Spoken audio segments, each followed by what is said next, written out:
नारद मुनी गेले. झाडावरती एक पोपट होता. त्या पोपटाला नारद मुनी विचारायला गेले. त्या पोपटाची नजर नारद मुनींच्यावर पडली. नारद मुनींची नजर जैसा डोळा अंजन भेटे, दृष्टी पडल्याबरोबर किंवा तुझं पाहता सामोरी दृष्टी न फिरे. लगेच नारद मुनी विचारायला गेले. पोपटानं प्राण सोडला. पोपटाचा प्राण संपला. आता त्याच्यामध्ये सरड्याचा जन्म आहे ते बरंच काय काय त्याच्यामध्ये. डायरेक्ट आपण आता गाईच्या वासरामध्ये जाऊया. बघ नारद मुनी देवाकडे आले. देवाला विचारलं, देवा त्या पोपटाला विचारायला गेलो, तो पोपट गत प्राण झाला, आता काय करायचं? जा म्हणले. एका शेतकऱ्याची गाई व्यालेली आणि तिला सुंदर असं पाडसं झालेलं, त्या पाडसाला जाऊन विचार. नारद म्हणले, देवा पोपट ठीक होता, सगळा ठीक होता, बरंच काही गोष्टी होत्या. आता मी जर तिथं गेलो आणि शेतकऱ्याची गायी व्यालेली आहे आणि त्या शेतकऱ्याच्या गायीच्या वासराला जर विचारलं आणि ते वासरू जर गतप्राण झालं तर शेतकरी मला सोडणार. जा म्हणले, विचार जा. नारद मुनी शेतकऱ्याच्या जवळ गेले. गोट्यामध्ये गायी व्याली होती, सुंदर पाडत झालेलं होतं आणि ते नारद मुनी त्याला विचारायला गेले. दृष्टी नारद मुनींची पडली त्याच्यावरती आणि त्या वासराची दृष्टी नारदांची दृष्टी त्याच्यावरती पडल्याबरोबर ते वासरू सुद्धा गतप्राण झालं. नारद मुनी धावत धावत आले. देवा ते वासरू सुद्धा गतप्राण झालं, आता काय करा, का पूजन करता याचं कारण सांगा. भगवंताने सांगितलं, जा म्हणले. राजनगरीमध्ये 12 वर्षानं राजकुमारीला पुत्ररत्न प्राप्त झालेलं आहे आणि त्या मुलाला जाऊन विचार, मी का पूजा करतो. नारद मुनी म्हणले, देवा तुम्ही सांगायचं असलं तर सांगा, नाहीतर त्यापेक्षा नका सांगू. कारण मी जर तिथं गेलो आणि जर ते राजाचं पोरग जर किती 12 वर्षांवर झालेलं आहे आणि ते जर गतप्राण झालं तर मला राजा चांगलं स्वागत करेल. कळलं तर बघा. त्यावेळेला मनामध्ये विचार केला, म्हणजे जा सांगतोय. आता भगवंताचा आदेश होता. नारद मुनी राजवाड्यामध्ये गेले. पाऊल तेवढ्यात राणीला पुत्र झाला. राजानं सगळी चौघडा वाजायला सुरुवात केली. अतिथी देवो भव, काय नारदमुनींचा सत्कार चालू आहे. पण नारदमुनीच्या मनात शंका निर्माण होऊ लागली होती, चिंता होती. आता सत्कार करतील पण त्या मुलाला जर विचारायला गेलो आणि त्या मुलानं जर मला उत्तर दिलं, दृष्टी पडली, ते मूल जर गतप्राण झालं तर राजा आता सत्कार करतोय, परत कुठला सत्कार करेल. मनात विचार केला, मनात भीती होती. महाराज आतमध्ये गेले. सत्कार झाला, महाराज आदर सत्कार झाला. नारद मुनी त्या लेकराजवळ पोहोचले आणि ते लेकरू नारद मुनीच्या चेहऱ्याकडे बघून हसतय. नारद मुनी त्या लेकराला विचारत आहे, भगवान श्रीकृष्ण संतांचं पूजन का करतात, संतांचं दर्शन का घेतात, याचं उत्तर तुम्हाला द्यायला सांगितलेलं आहे. ते लेकरू बोलू लागलं, म्हणले, नारद मुनी तुम्ही एक महर्षी आहात, तुमच्या सत्तेने हे ब्रह्मांड आहे. आज मला सांगा, काहीतरी माझं प्रारब्ध कर्म चुकीचं होतं म्हणून मला पोपटाचा जन्म मिळाला. त्या पोपटाच्या जन्मामध्ये तुम्ही भगवान श्रीकृष्णाच्या सांगण्यानुसार तुम्ही तिथं समोर आला, तुमचं दर्शन झालं, तिथंच मला गतप्राण अवस्था झाली, तिथंच मी प्राण सोडला. संत दर्शनी हा लाभ, पद्मनाभ जोडीला प्राण सोडला. काहीतरी तुमचा दर्शनाचा योग होता म्हणून मला त्या शेतकऱ्याच्या गायीच्या वासरामध्ये मला जन्म मिळाला.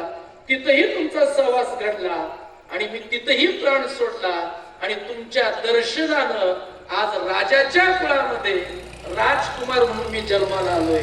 म्हणून संत दर्शनी हा लाभ, पद्मनाभ किती मोठं आहे. पण संतांच्या दर्शनानं काय होतं, संतांच्या सहवासानं काय होतं, संत चरण रज लागता सहज आणि वासनेचे बीज प्रकरण भरपूर सांगता येतील. 11 वाजलेले. संतांचा अतिक्रम, देव पूजा इच्छी धर्म, देवतया असे पापनाशे दर्शने. आता पद्मनाभ हा देवालाच नाव दिलेले बरं का.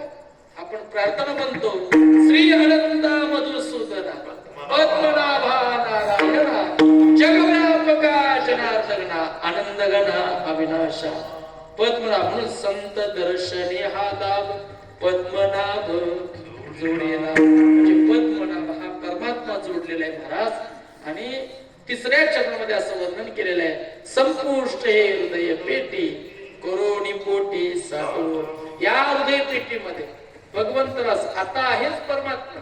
जर आपल्या हृदय पेटीतला देव निघून गेला की पाहुण्या पायांची गर्दी दारात.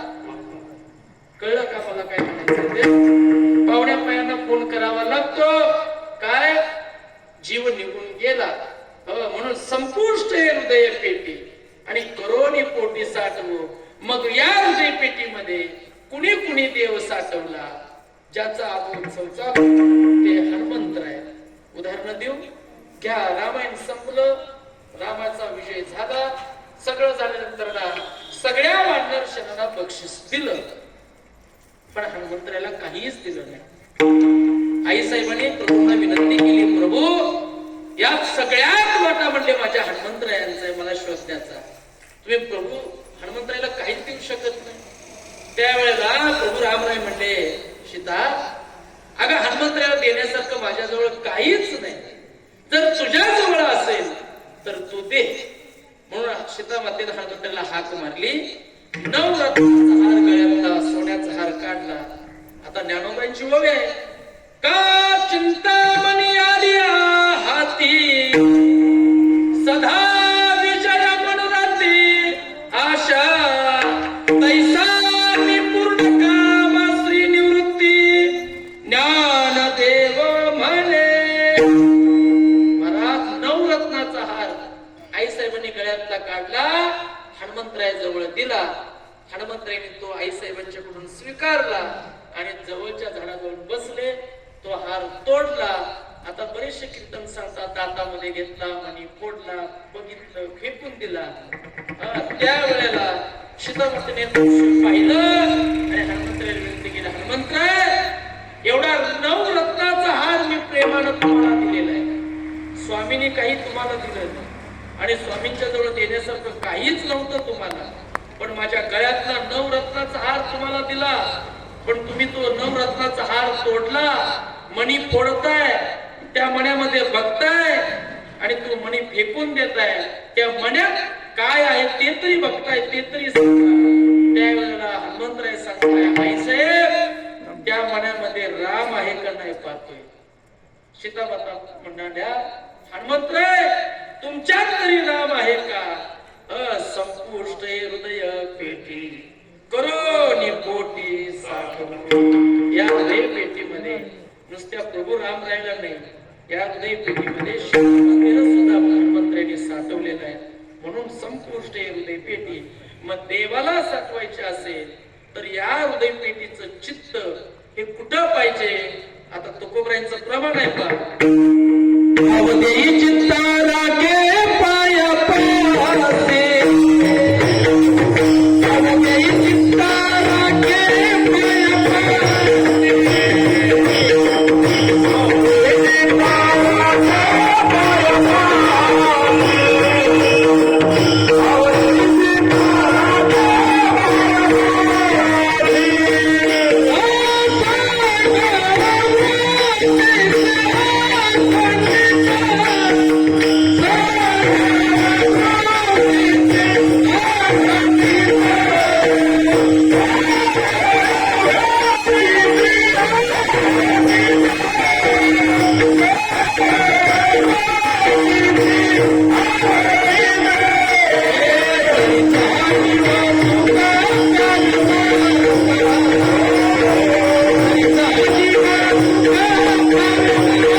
चित्ता राखे पाया पासे आपलं चित्त भगवंताजवळ पाहिजे. आता दुसरं उदाहरण जर सांगायचं म्हटलं, माझ्या सावंत सुद्धा या हृदय पेटीमध्ये देवाला साठवलं. म्हणून तुकोबऱ्यांचा पुरावा आहे. साठविला आहे हृदय